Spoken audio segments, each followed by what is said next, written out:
Hello and welcome to the Heal Yourself with me, Sarah Dawkins podcast.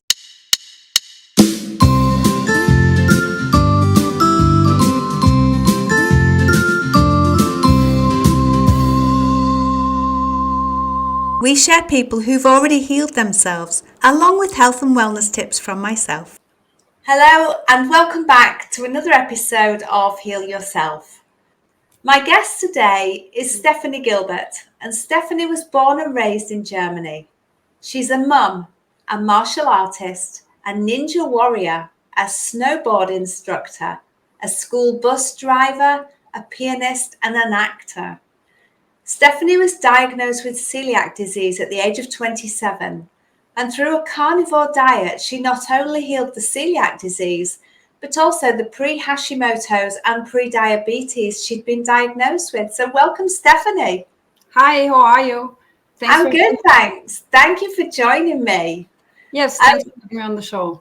And I am honoured to have you on the show because healing celiac, everybody says you can't do it. Yes, so would you like to share with our audience how you've healed it? Yes, so my celiac journey started very early. I was around 27. July 21st, 2004. That's when I started with the gluten-free diet. And at first, things seemed to go better. And my body felt a little bit better, but there was always something off that I could not pinpoint. Somewhere between then, back in 2004, and now I didn't lead a food diary back then, so I don't really know when it was. Sometimes in between, I was 10 months vegan because I thought maybe it could be my diet. I've eaten a lot of gluten-free products, who knows? Some of those things might not be as good because you don't have that many options. So you repeat what you're eating day in and day out. So I thought maybe, if I eat more fruit and vegetables. And it's not that I don't like fruit and vegetables. It's just things spoil easy. And as you know, I have a very quick lifestyle. I'm almost never home. Stuff does not last long in my house. If I'm almost never home, it will spoil.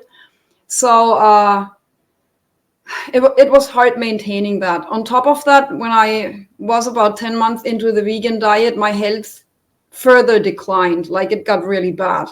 So I had migraines at least twice a month, about every 2 weeks, which was quite definitely hormonal because, as every woman knows, we have 2 major events every 2 weeks. And it was right around that time, which took me out of commission between about 3 to 7 days. So 2 weeks out of the month, I was completely non-functional, slept a lot, which is also a sign of Hashimoto's. I probably slept about 4 to 6 hours a day. I was completely fatigued. Everything seemed to be spiraling down. I seemed to be allergic to everything, pollen. Even if an insect would sting me like if the insect would sting me in July, by the time snowboarding season rolled around, I would still have that welt. Like my body would not heal it at all. It was so inflamed. Everything was so inflamed. Got easily sunburned, which is what we know today, also an inflammation. A lot of carnivore people know that this is also an inflammation of the skin. What else? I had pollen, cats, dogs, horses, guinea pigs, you name it, anything that was walking or crawling on 4 feet and had hair, I was allergic to, which is why I have the fish and the turtle. No worry, they will stay, even though now that everything is healed, the critters will stay. So fast forward to, what do we have now? 2024. Last year, 2023, finally had the finances to get a bigger allergy test done over EnteroLab. It's called enterolab.com. You can look it up. It's an online lab.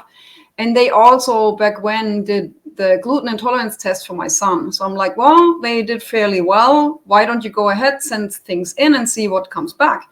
So when the test came back, all of the foods were in the red numbers, like everything. And I'm like, I don't know what to do. What can I eat? Air? And in my desperation, I posted it online. It's not on Instagram, but it was on my Facebook. I'm not sure if I put it on Instagram. I may have. And then one of the fathers of one of the little ninja warriors on our travel team approached me and said, I know that, meats are all in the red numbers as well as all of the other foods. He said, but I don't think that is what's causing the issue. He said, why don't you just go on meat for 30 days and see how it goes?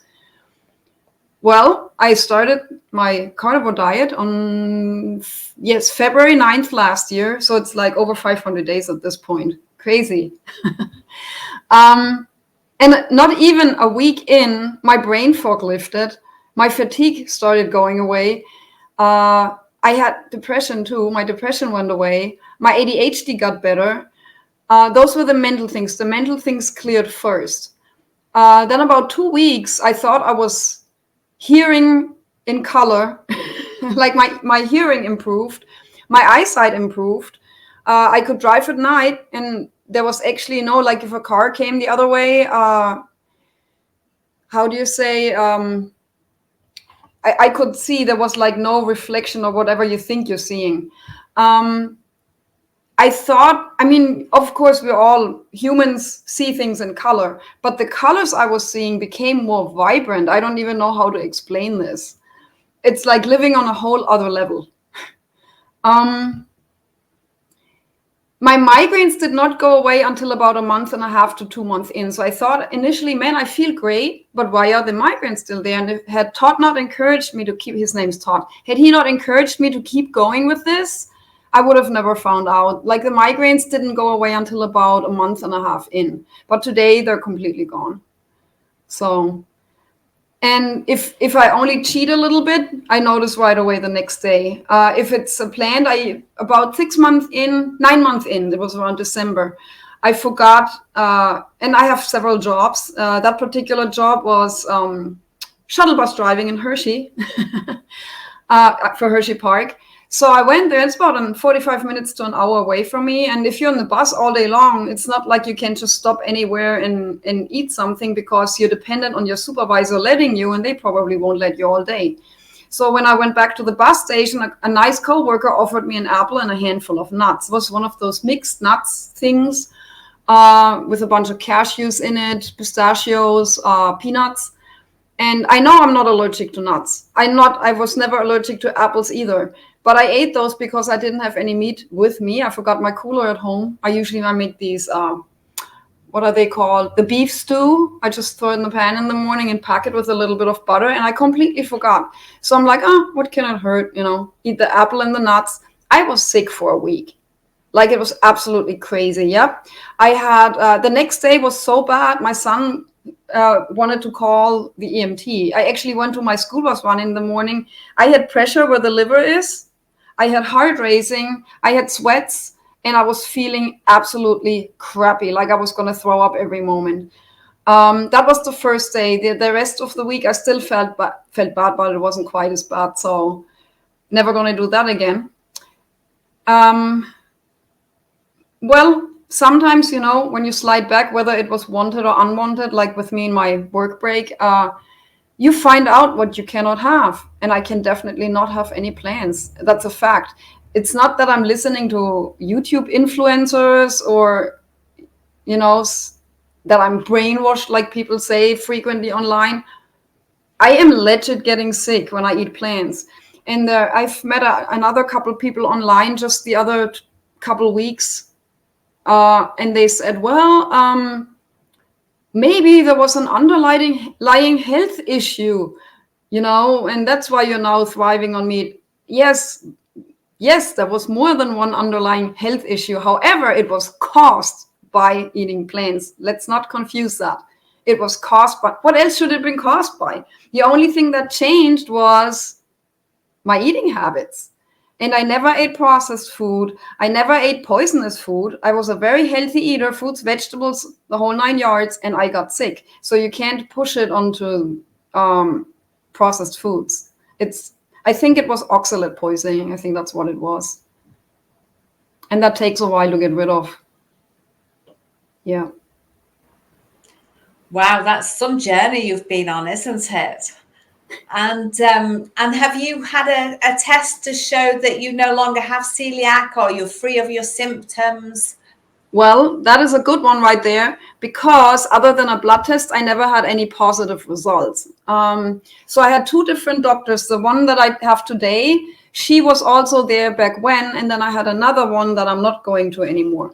And that other gentleman, he actually diagnosed me based on the food intolerance test and a food diary. He had me lead a food diary where I would write down what I was eating.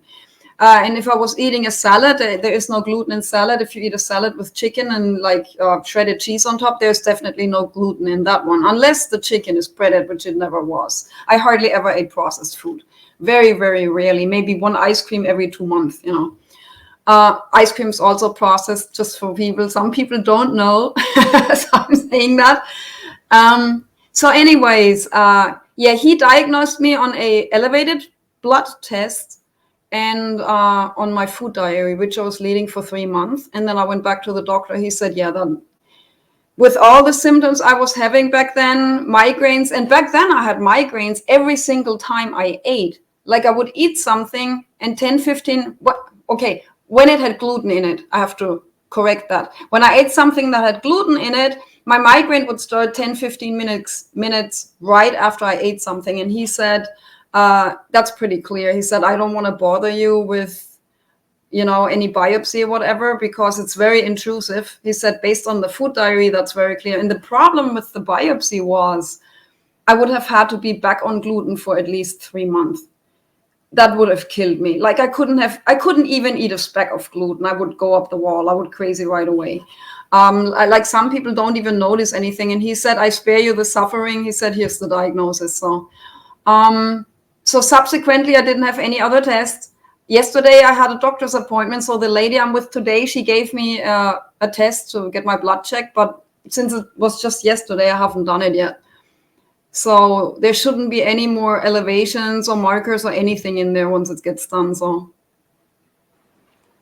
And of course, you're feeling fabulous now. Oh, yes, absolutely. There were other details I don't want to mention because it's nasty stuff. But I don't have any of those anymore. Like intestinal stuff, like when you go to the bathroom, there's nothing left. Super. And so could you talk us through what your average daily meals would look like? Yes, very, very well. I get up in the morning, and in the past, before the carnivore diet, I would eat bread with meat on it usually. I mean, I did eat a lot of meat previously. The bread was usually self-made. I baked my own bread, like nothing from the grocery store. As I said, if it was processed, I would make it so I know what's in it.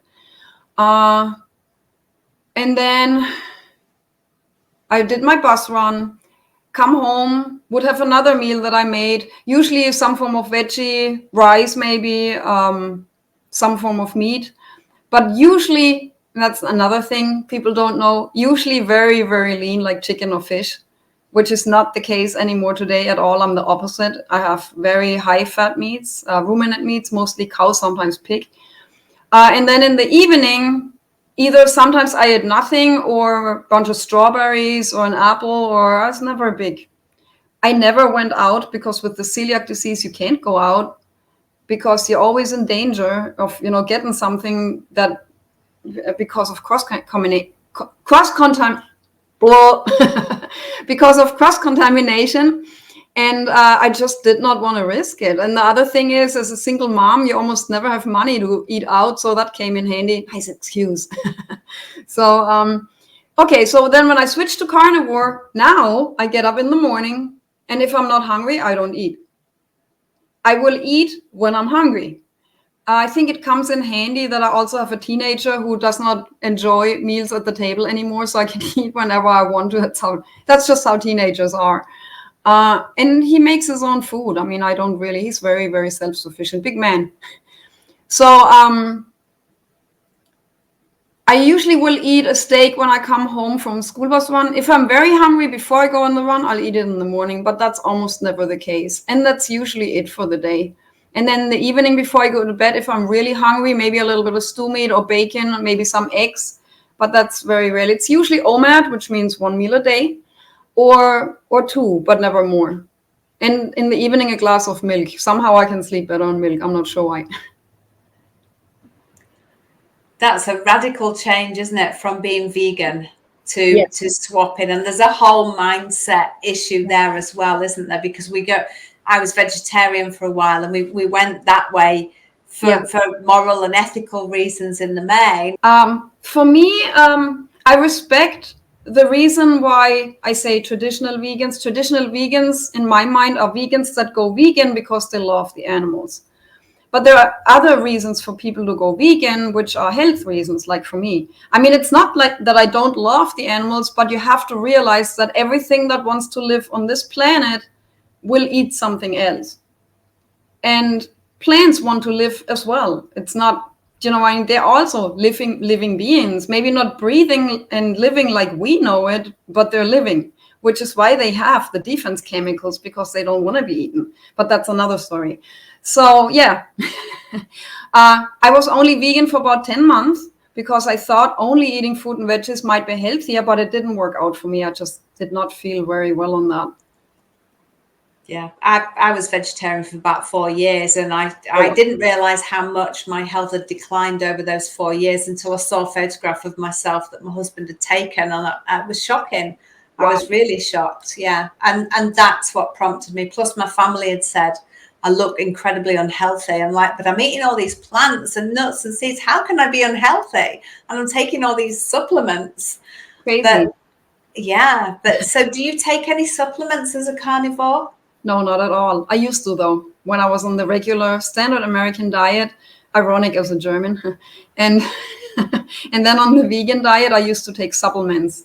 I don't take anything at all anymore. And I just had a haircut yesterday, and I had from here to here, I had a gray strand, and that was snipped off. And the hair that came back brown. There's a little bit of white back there, but that big white strand I had is completely gone.